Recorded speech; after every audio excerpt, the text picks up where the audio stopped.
Je suis chargé maintenant de vous présenter la vision 2019. Nous ne marchons pas au hasard, nous marchons avec une vision. Bien-aimés, cette année qui commence, toujours dans le cadre de cette vision de la libération des nations par l'Église. L'année qui vient de se terminer, le Seigneur nous a dit avec le Saint-Esprit libérer les nations. Non qu'il nous a dotés du Saint-Esprit, voici le thème de l'année. Vous êtes la lumière du monde et le sel de la terre, vu de l'ordre suprême. Avec comme promesse, venez à moi, vous tous qui êtes fatigués, et je vous donnerai du repos.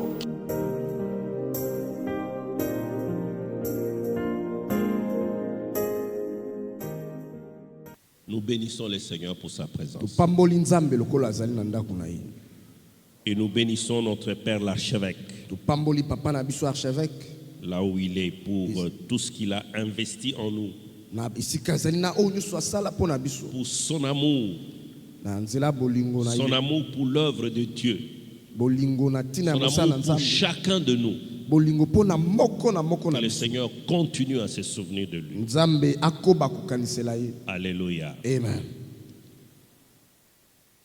J'ai béni les évêques, en commençant par l'évêque Charles, l'évêque Adolphe, représenté par maman Isa, l'évêque Zorobabel. Que le Seigneur vous bénisse avec toutes vos familles. Je bénis tous les pasteurs qui sont là, et de Kinshasa et d'ailleurs.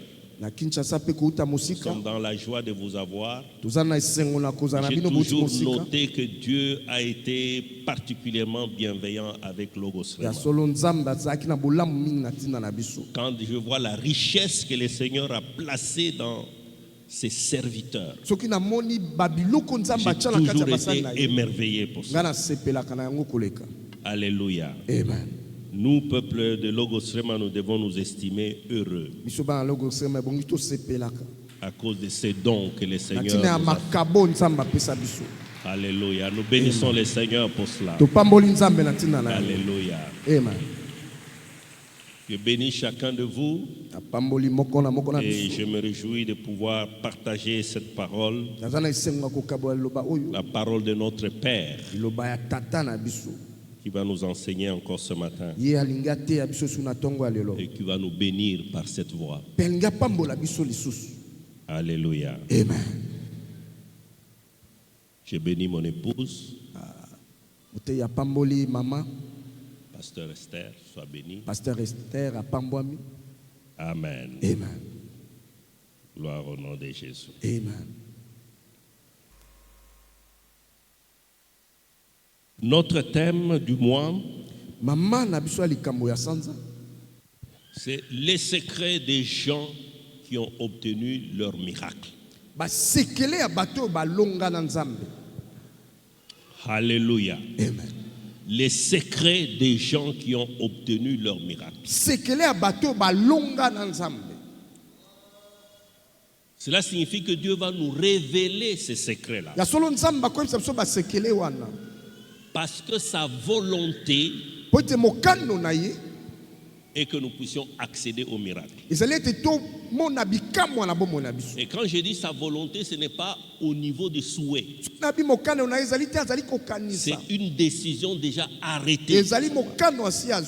Il a décidé que nous puissions accéder au miracle. Alléluia. Amen. 2 Rois 4, 6 à 17. 2 Rois 5, 1 à 14. Et puis 2 Rois 2, 1 à 6. Alléluia. Amen. Nous avons une promesse merveilleuse que je me plais à rappeler, parce que si nous intériorisons cette promesse, c'est alors qu'elle aura des effets en nous.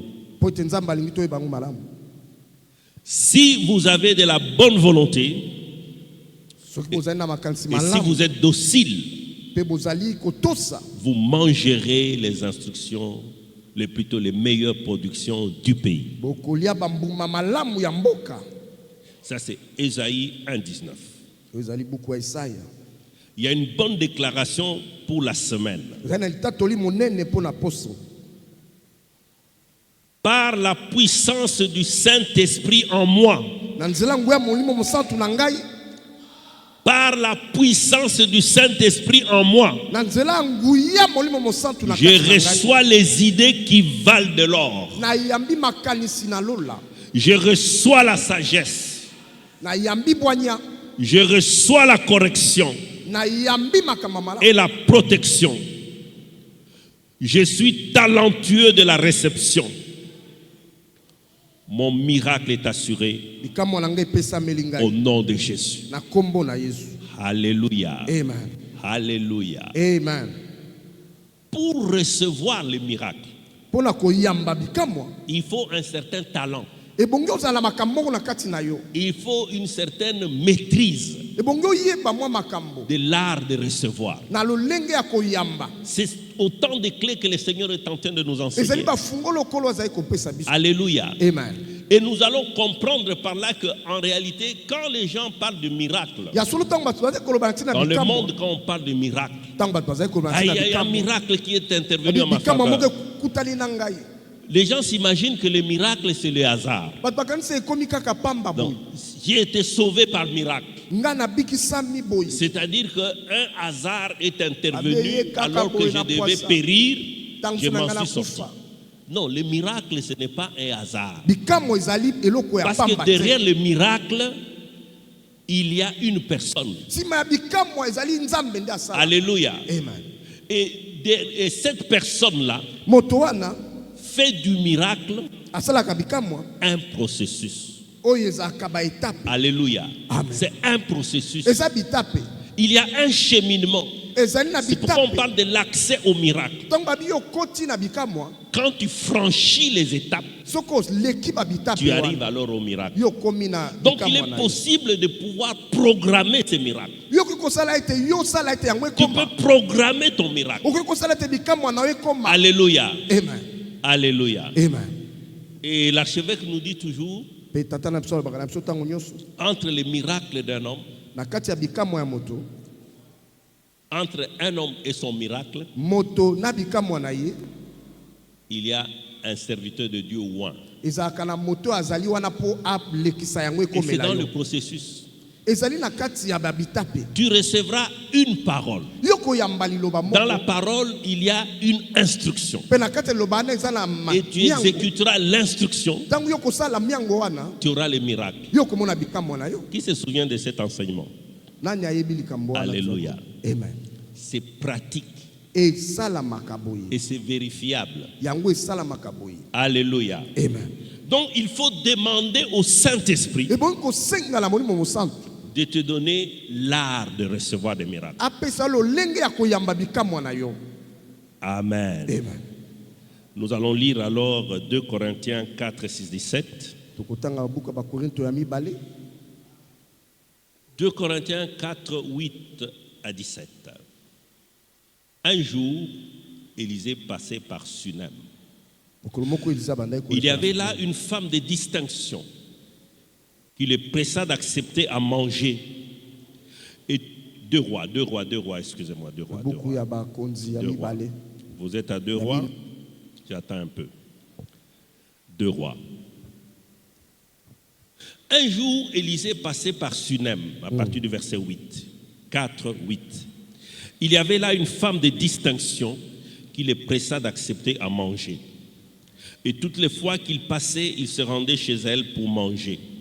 Elle dit à son mari, « Voici, je sais que cet homme qui passe toujours chez nous est un saint homme de Dieu. Faisons une petite chambre haute avec des murs et mettons-y pour lui un lit, une table, un siège et un chandelier, afin qu'il s'y retire quand il viendra chez nous. » Élisée étant revenu à Sunem, se retira dans la chambre haute et y coucha.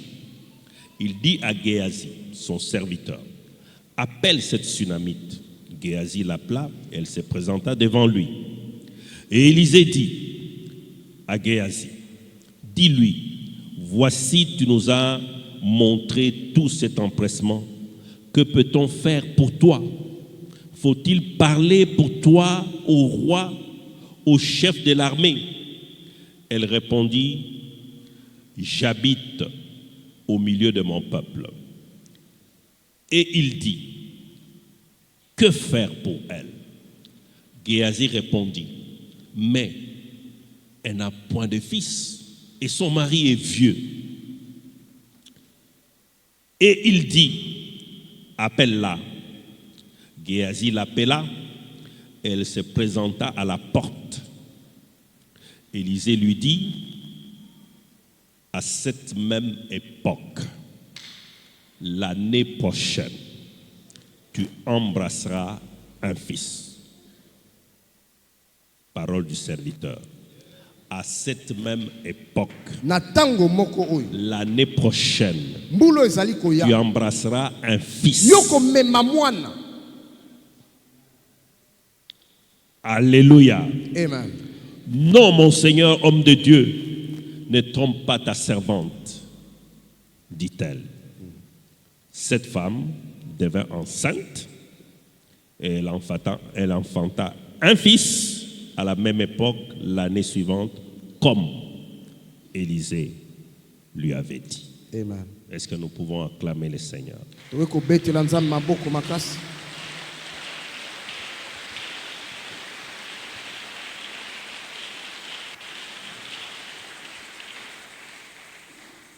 Pendant que je lisais, il y en a qui recevaient aussi des révélations.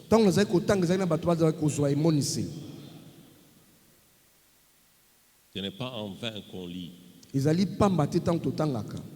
Dieu était déjà en train de te parler. Et saisis ce que le Seigneur t'a dit. Alléluia. Amen. Miracle, comme on l'a dit la fois passée, selon ma définition, c'est l'intervention surnaturelle de la puissance de Dieu dans l'univers et particulièrement dans la vie de ses enfants qui contrarie les lois et les principes établis et connus. Établir les lois et les principes établis et connus. Alléluia. Amen. Que la technique puisse intervenir pour mettre le pasteur Olivier à l'aise. Amen. Alléluia. Amen. Déjà, vous voyez que la femme n'avait pas d'enfant. Ça fait une situation qui perdurait des années et des années, au point que le mari est devenu vieux. Soit dit en passant, il n'est plus en mesure de procréer. Alléluia. Amen. Et le serviteur sort une parole. Une parole qui vient contredire une situation déjà acceptée. Parce que quand le serviteur l'appelle, la femme ne parle même pas de l'enfant. Elle avait déjà oublié ça. Alléluia, ce n'était plus dans l'agenda. Alléluia. Amen. Une seule parole.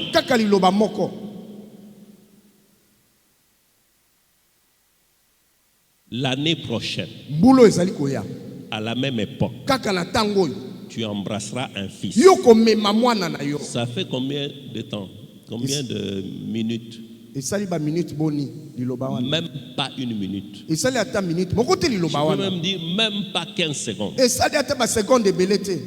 parole de moins de 15 secondes pour transformer une situation qui était déjà comme acquise des années.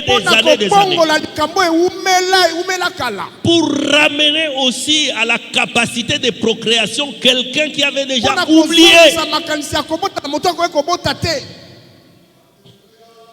Le vieux a conçu avec sa femme. Et l'année qui a suivi, ils ont porté un fils. Alléluia. Amen. Le secret des gens qui ont obtenu leur miracle. Déjà le dimanche passé, nous avions identifier les secrets. En plus de l'amour dont avait parlé les pasteurs Boekwa, nous avons parlé de la foi. Nous avons parlé de croire en la promesse. Nous avons parlé de la persévérance. Ceux qui ont reçu leur miracle ont persévéré dans la promesse. Nous avons parlé du fait d'honorer l'homme de Dieu. Alléluia. Amen. L'honorer, c'est le recevoir et avoir de l'empressement. Alléluia. Amen. Nous avons parlé aussi du fait de recevoir la parole avec humilité. Alléluia. Amen. Nous avons parlé de la prière. C'est autant de secrets pour obtenir son miracle. Alléluia. Amen. Et nous rappelons encore, ça c'est très important. Parce que la fois passée, nous avons parlé de la foi et de la persévérance. Nous disons que le miracle est du même domaine que la foi et le surnaturel. Le miracle est logé dans le domaine de la foi et du surnaturel. Alléluia. Amen. Or, la foi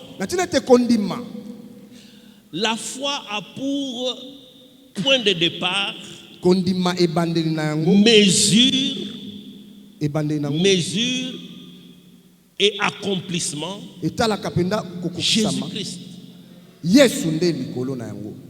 Alléluia. Amen. Si ta foi n'est pas Jésus, alors ce n'est pas de la foi. Ce n'est pas de la même foi dont nous parlons. Tu as une autre foi. Je ne sais pas une foi de quelle divinité ou de quelle religion. Mais là, il n'y a pas la foi. Alléluia. Amen. Le concept de la foi est un concept spirituel. Spirituel, c'est-à-dire attaché à l'esprit. L'esprit avec grand E. Il y a des choses qui se font, mais pas par la force naturelle, pas par des capacités intellectuelles, pas par un raisonnement logique, mais ça se fait par l'esprit. Donc ce sont des domaines, c'est un domaine qui est réservé à Dieu.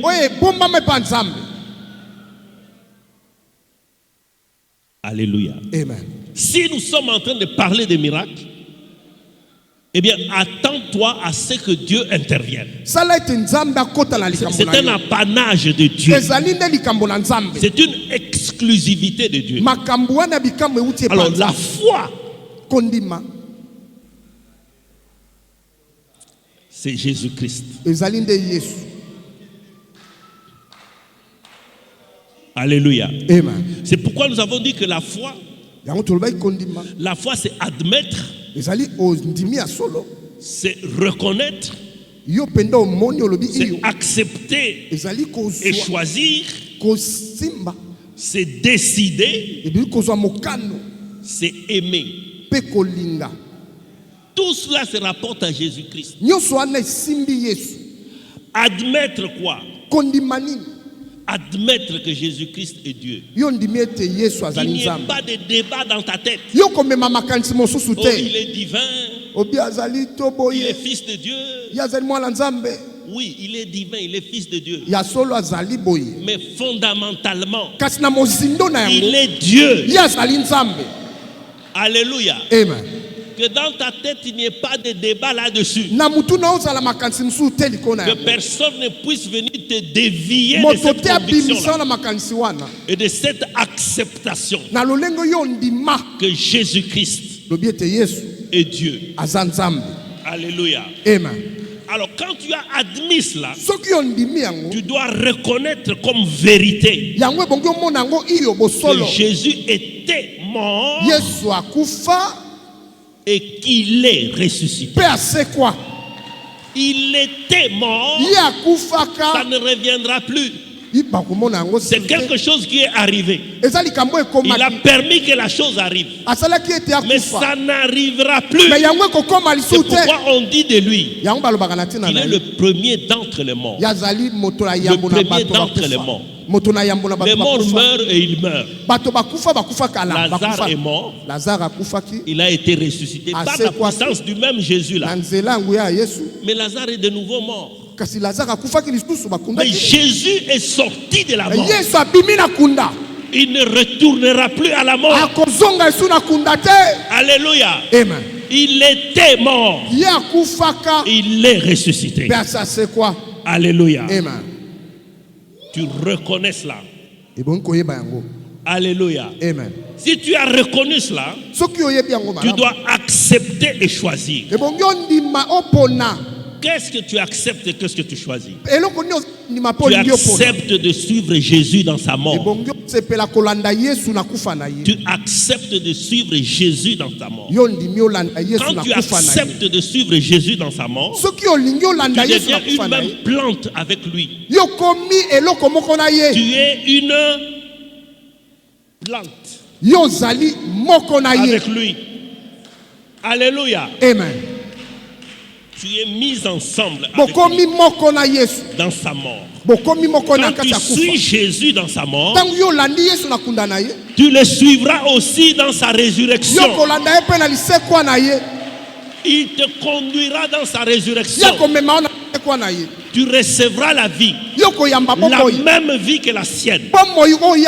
Alléluia. Amen. Alléluia. Amen. Tu acceptes et tu choisis de suivre Jésus dans sa mort.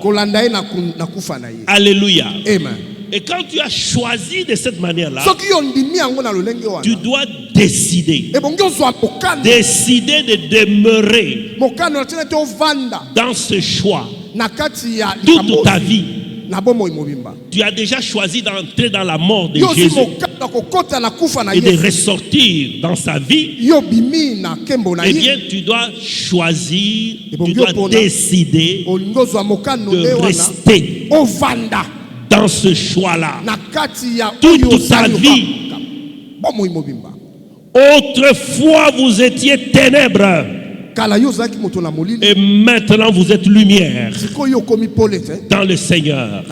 Jésus a fait que tu puisses être extrait de ta nature de ténèbres. Et il a transformé cette nature en sa nature. Tu étais ténèbres. Tu n'étais pas dans les ténèbres. Tu étais ténèbres. Et Jésus a fait de toi lumière. Alors la Bible dit, marchez comme des enfants de lumière. Décidez de demeurer dans ce choix, c'est marcher. Les enfants de lumière ont une marche comme les enfants de lumière. Je suis en train de parler de la foi. Alléluia. Amen. Et quand tu as décidé de marcher, tu dois aimer. Aimer Jésus. Aimer Jésus, c'est garder ses commandements. Parce que lui-même il dit dans Jean 14:15, si vous m'aimez, gardez mes commandements. Aimer Jésus égale garder ses commandements. Garder le commandement de Jésus égale aimer Jésus. Ne prétends pas aimer Jésus si tu ne gardes pas ses commandements. Alléluia. Amen. Est-ce que quelqu'un peut acclamer le Seigneur?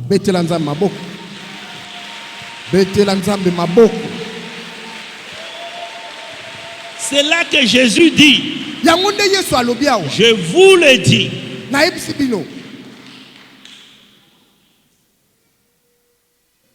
quand le Fils de l'homme viendra, trouvera-t-il la foi sur la terre? trouvera-t-il la foi? Ya solo kokuta kondima na kati na bato. Parce qu'il y a une foi de départ, une foi de marche et une foi de la fin.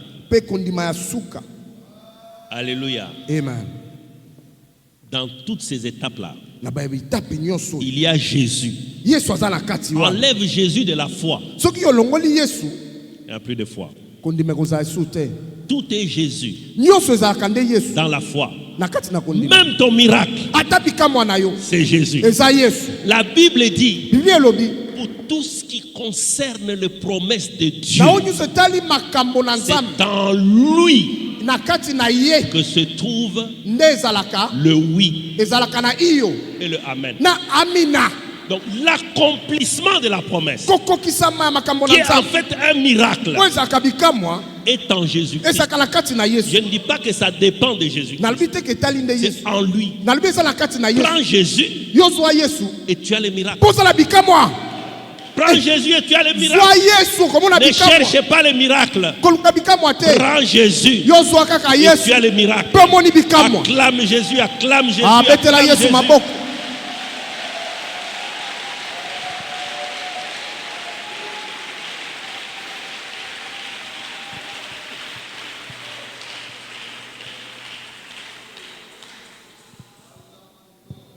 Alléluia. Amen. Et aujourd'hui, je vais parler brièvement du secret qui consiste à honorer le serviteur de Dieu pour accéder au miracle. Vous savez, bien aimé, dans le monde aujourd'hui, les gens ont très peu de considération vis-à-vis des serviteurs de Dieu. Alors, aujourd'hui, beaucoup de choses qui se passent dans le monde, il y a une tendance de les retrouver dans l'église. Puisque les gens du dehors sont méprisants vis-à-vis du serviteur de Dieu. Certains enfants de Dieu tombent aussi dans ces pièges. Alléluia. Amen. Je peux vous dire quelque chose il faudrait que nous puissions retenir très très bien. Dans la pensée de Dieu, Paul nous dit d'ailleurs, toute autorité vient de Dieu. Alléluia. Amen. Et quand il parlait de cela, il parlait des rois et des magistrats. Alors, tout de suite, l'interprétation, c'est quand on dit toute autorité vient de Dieu, les gens voient immédiatement le pouvoir étatique. Mais écoutez, si déjà au niveau de l'État ou même de la justice, la Bible dit, tous les magistrats sont serviteurs de Dieu.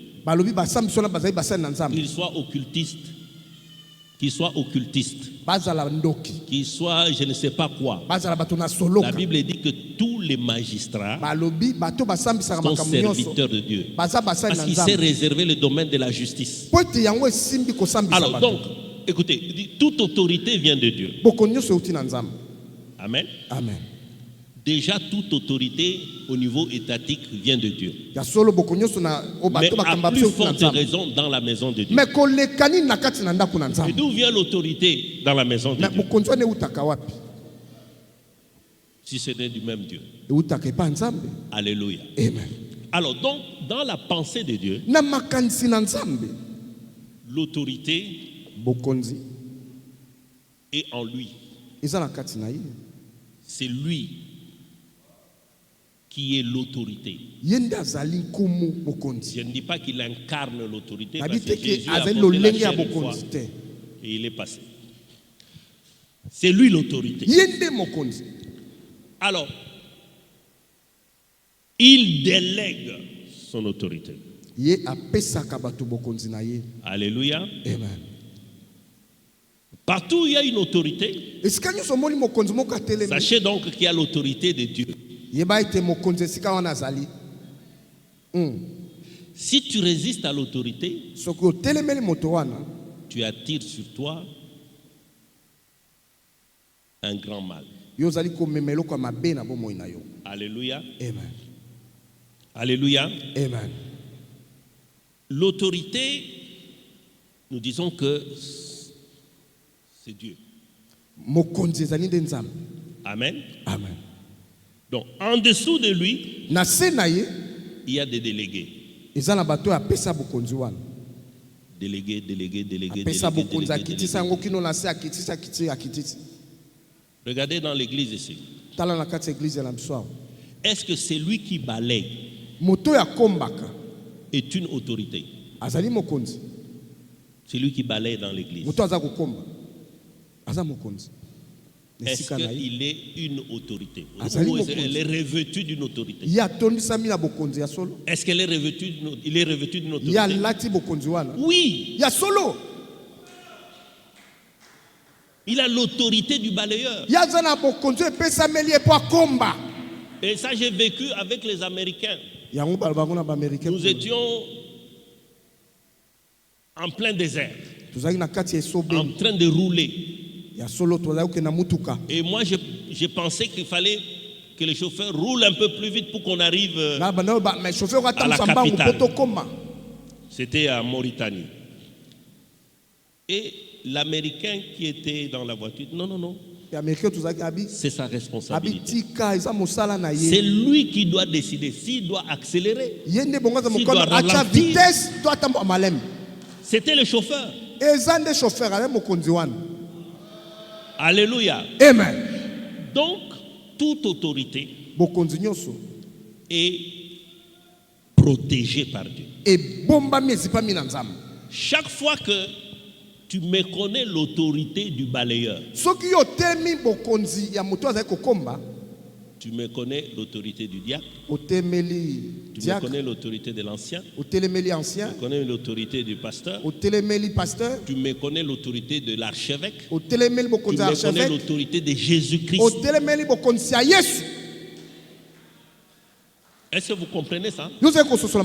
C'est ainsi que quand les enfants d'Israël ont dit par exemple à Samuel, mets sur nous un roi comme toutes les nations, Samuel s'est mis à prier. Il a pleuré, il a compris que Dieu ne va pas aimer ça.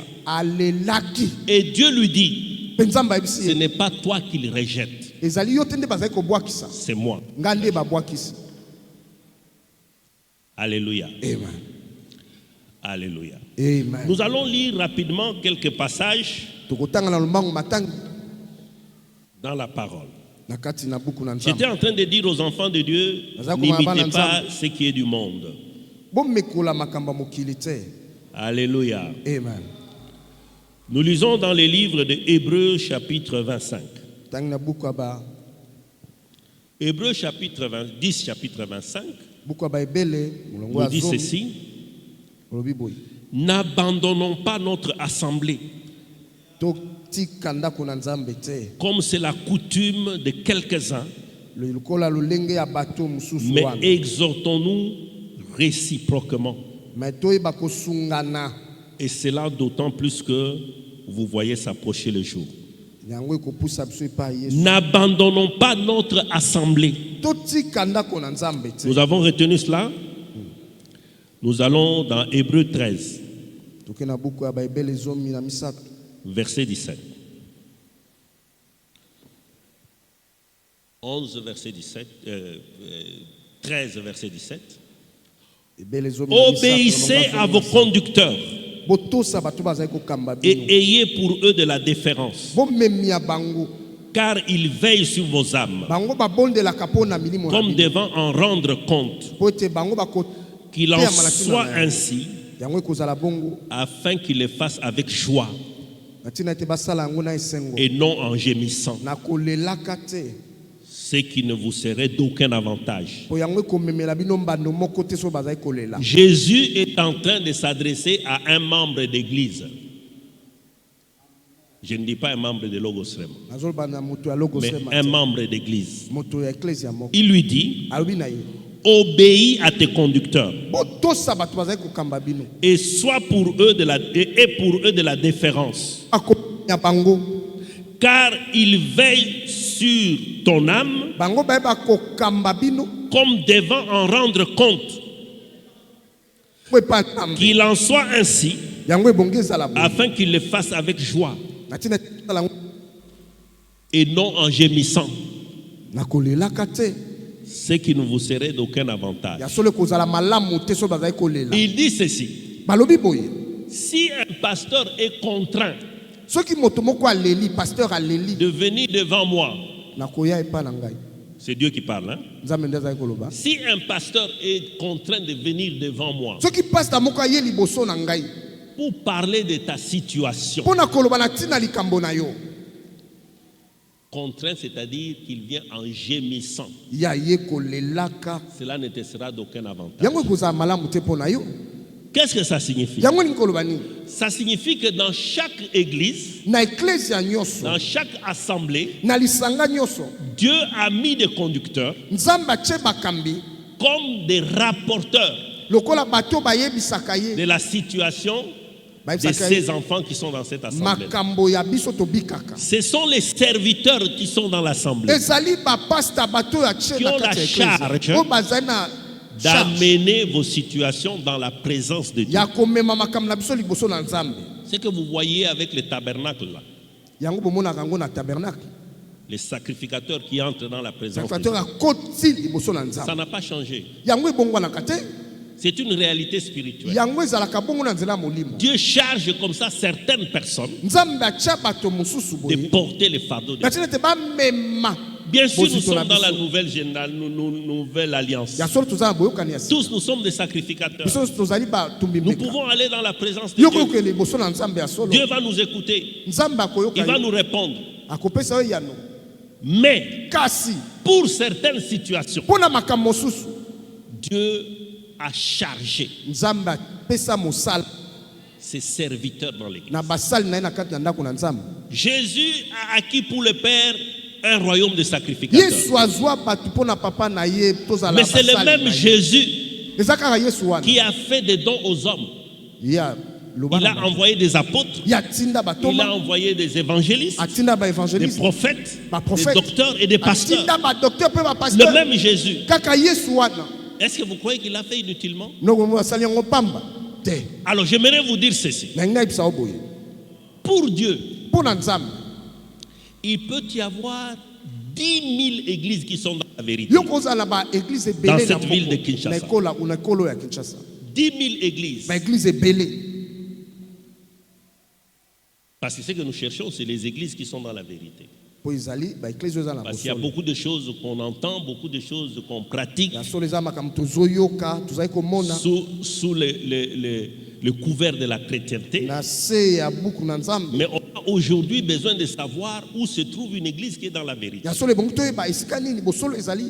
il y en a dans cette ville. Je ne sais pas combien il y en a, c'est Jésus-Christ seul qui le sait. Mais je peux dire qu'il peut y en avoir 10 000. Jésus ne te veut pas ou ne t'envoie pas dans les 10 000. Parmi les 10 000 là, il y a une seule assemblée dans laquelle, quand Jésus visite les églises, il veut te voir. Alléluia. Amen. Vous savez, un serviteur de Dieu d'une autre église peut avoir un message pour toi. Peut prier parfois, tu as une situation qui est débloquée. Jésus le fait pour montrer que nous ne sommes pas des ennemis, nous ne sommes pas des adversaires. Nous sommes dans un corps. Mais c'est un Dieu d'ordre. Alléluia. Amen. C'est un Dieu d'ordre. Il y a une seule église parmi les 10 000 où Jésus t'a suscité. N'abandonne pas cette assemblée-là.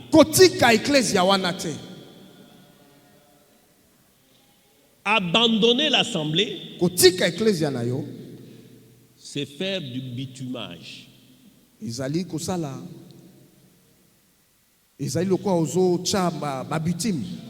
Tu manges ici. Tu manges là.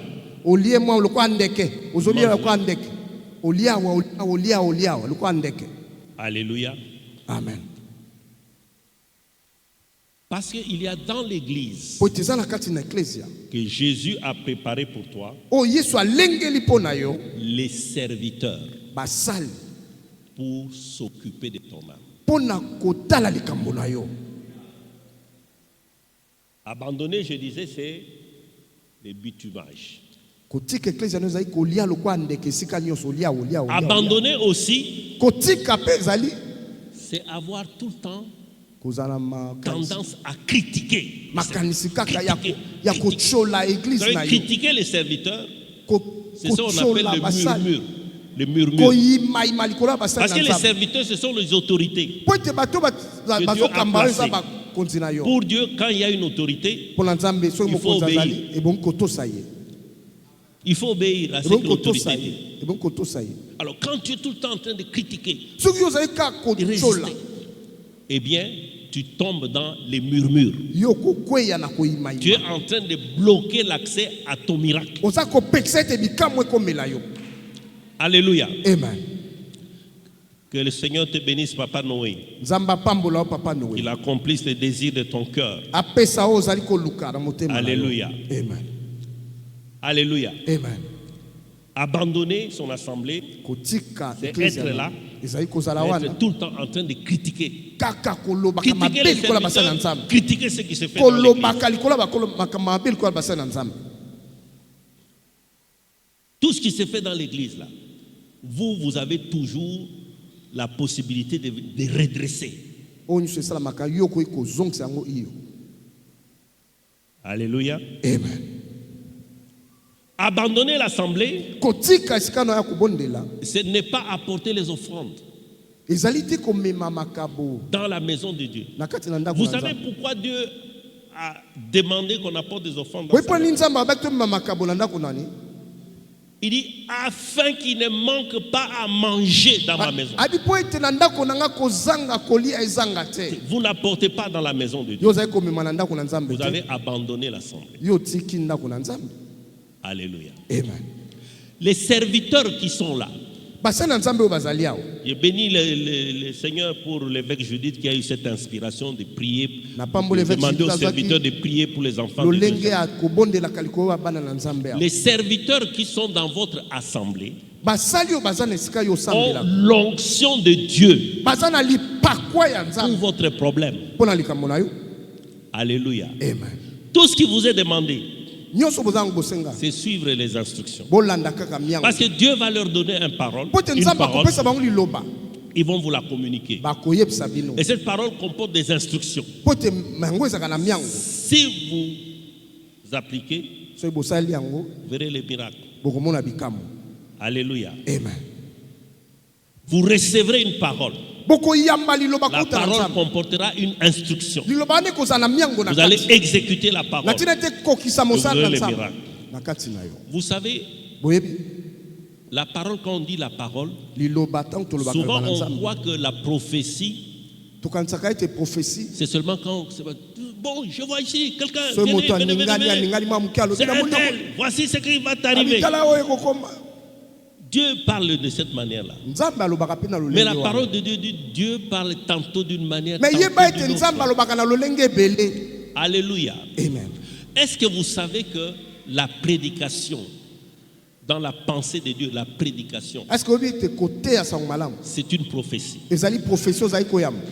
Dans la définition, quand vous allez dans la racine de l'hébreu, une prédication est une prophétie. Alléluia. Amen. Parce que vous savez, un prédicateur sérieux, avant de venir, passe le temps devant Dieu en train d'attendre le message qu'il doit dire. Alléluia. Amen. Parfois c'est pénible. Tu as prié, tu as médité la parole, tu as les passages sur lesquels il reste quelques heures. Tu n'as toujours pas le message. Alléluia. Amen. Parfois tu as bien préparé là, quelque chose de bien agencé. Avant même de quitter la place et de monter ici, l'Esprit change tous les messages. Alléluia. Amen. Donc quand nous montons ici pour vous annoncer quelque chose de la part de Dieu, ce n'est pas de notre fait. Ce n'est pas par fantaisie. Alléluia. Nous parlons de la part du Seigneur. Donc c'est une prophétie. Les enseignements, c'est une prophétie. Alléluia. Amen. Alléluia. Amen. Donc c'est des messages. À partir du moment où un message vient de Dieu, c'est une prophétie pour toi. Alléluia. Amen. Dans la parole que tu vas recevoir, il y aura une promesse. Il y aura une promesse dans la parole que tu vas recevoir. Mais ces promesses sont souvent suivies d'instructions. Il faut être attentif à l'instruction. Je ne vais pas m'étendre davantage.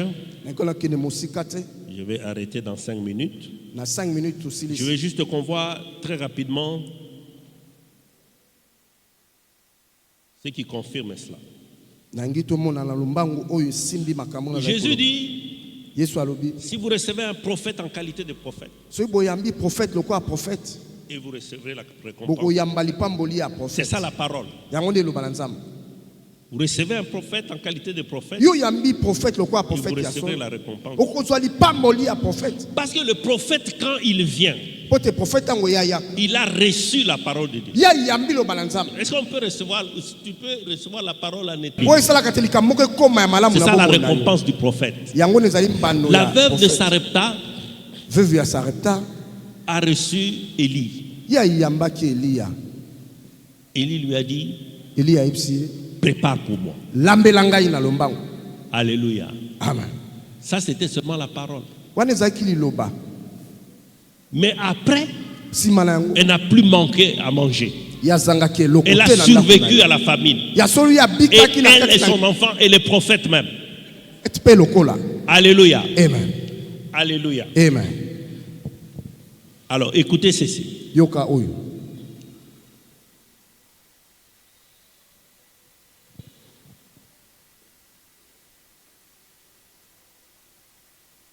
Ça c'est dans 2 Chroniques. 20.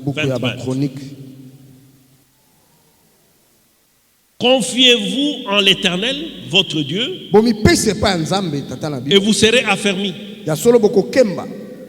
Confiez-vous en ses prophètes, et vous réussirez. Pour ce qui concerne l'édification, vous voulez vous constituer spirituellement. Confiez-vous en l'Éternel. Alléluia. Mais en ce qui concerne la réussite, dans ce que vous entreprenez, si vous voulez la réussite, Dieu change de modalité. Il passe par ses prophètes. Alléluia. Amen. Faites confiance à mes prophètes. Ils vont vous donner des instructions. Amen. Amen.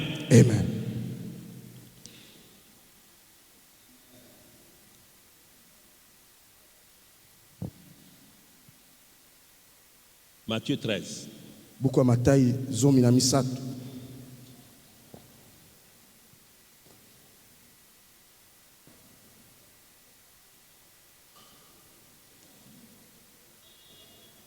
Verset 55.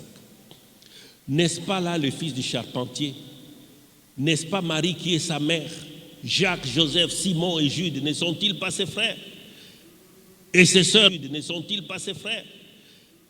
Et ses sœurs sont-elles toutes parmi nous? D'où lui vient donc toutes ces choses? Et il était pour eux une occasion de chute. Mais Jésus leur dit, un prophète n'est méprisé que dans sa patrie et dans sa maison.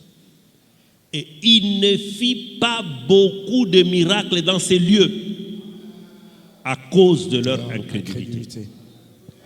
Si tu regardes un serviteur de Dieu selon la chair,